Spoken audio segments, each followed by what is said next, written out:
Hey guys, this is Captain George Hastic of Fish Hunter Fishing Charters coming to you from St. Petersburg, Florida.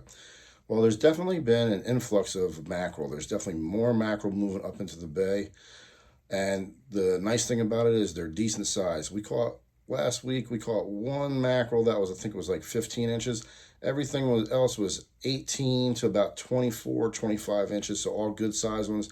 Recently, we popped one that was 28 inches and another one that was 30.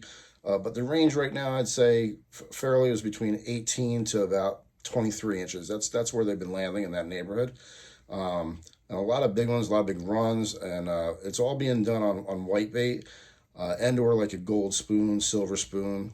On the spoons, because I don't like to lose the hardware so much, I'll put a short piece of like number 3 wire, even number 2 wire, maybe about 6 or 8 inches long. Put a little swivel on there so you don't get all twisted up with your main line. And then a lot of times you can set up out in the bay if you see like a range marker that's got a lot of thread fins and you see them really getting blasted on, and sometimes you'll see them free jumping out of the water. You know, it's pretty much a dead giveaway. But if you see the action and commotion, you can spot lock if you want to, or drift and throw your spoons around that area, throw your white bait in that. A lot of times you can get into areas that's holding bait and just spot lock and really just throw out freebies. You know, just chum that water with live white bait. And when you start seeing the explosions, really all you got to do is cast up current a little bit, let your bait drift back, and usually it'll get hit fairly quickly. The thing to do is you have your drag set medium light, because they are hard hitters and fast runners, and they will hit that bait on the run. You know, so you don't want, if you got a novice angler, you don't want the rod being yanked out of their hand. Plus, sometimes it can rip out of the mouth if its drag is set too tight. Your trout, you're still looking at anywhere from like about, the magic number has been around 6 feet. You know, that's a good medium number, but anywhere from 4 to 7 feet they've been in that area. Look for your drop offs of your grass edges, your grass flats, where it starts to drop off deep and it gets about 5 feet, 6 feet. That's been holding it. A lot of the areas that have shell bottom, like one area that I fished down by the Skyway, it's got a lot of shell bottom down there, and there's some cobia that are hanging out there, and trout. Another area I fished, which it moved on, but it was really cool. We had an area that was in 18 feet of water, rock piles last week, catching grouper and trout side by side.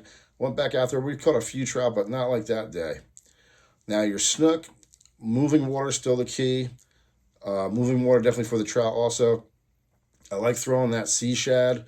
We've got a new color that we're going to be trying out. It's right here, Flamingo Flash.